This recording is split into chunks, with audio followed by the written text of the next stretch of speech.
Nga naman guys, eto na.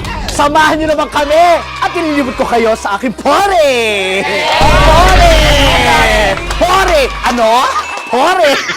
Uy, mag-ano naman tayo? Photo-photo booth, isa-isa. Eh hindi, tignan na natin siya sa upuan Ay, niya. oo. Kasi may hinandang upuan, birthday mo to, special ang birthday. Hahatid ka namin sa upuan mo. Ganun kasi pag birthday, di Yes, ba? hindi ka pwedeng umupo dito dahil pang bisita to. Simple, napakasimple ng Ang silya. sa'yo, special na upuan. Pang birthday, pang debut. Guys, sandali. Ano? Kinakabahan ako sa upuang yun. Hindi, huwag kang kakabahan. Kakabahan. Birthday mo. Nakita ko ni upuang yun. Hindi. May electric. Wala. Electric chair. Siyempre, pag mag-birthday talaga, nasa presidential. Tumawid saan? Diyan, nagitubig ka. Oo. Alika. Alika na. Lalo tayo. Ats, parang lamig dito, Ats. Ats, ang lamig. Parang malamig dito. Ats. Ba't ka nandiyan?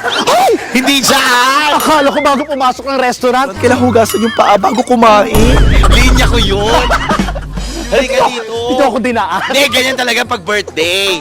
Para binibless. Ah, tapos doon. Binyag.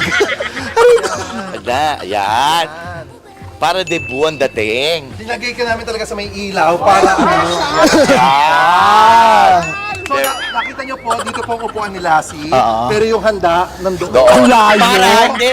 Kasi since ikaw ang may birthday, para natatanaw mo kami. Kung nag-enjoy ba kami. So punta na kami doon ha. Dito ka lang ha. Di ba Happy ganun pag may birthday? Yes. Ako lang yung may birthday celebrate sa mga ano, nandoon. Ganun ba yun? Yes. Oh, dito ka lang. Diyan ka lang ha. O, doon ka. May ano? May maghahatid ba? Ano?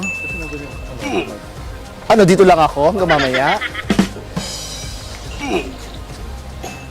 Ganun ba yun? Pag nagpa-party? Ha?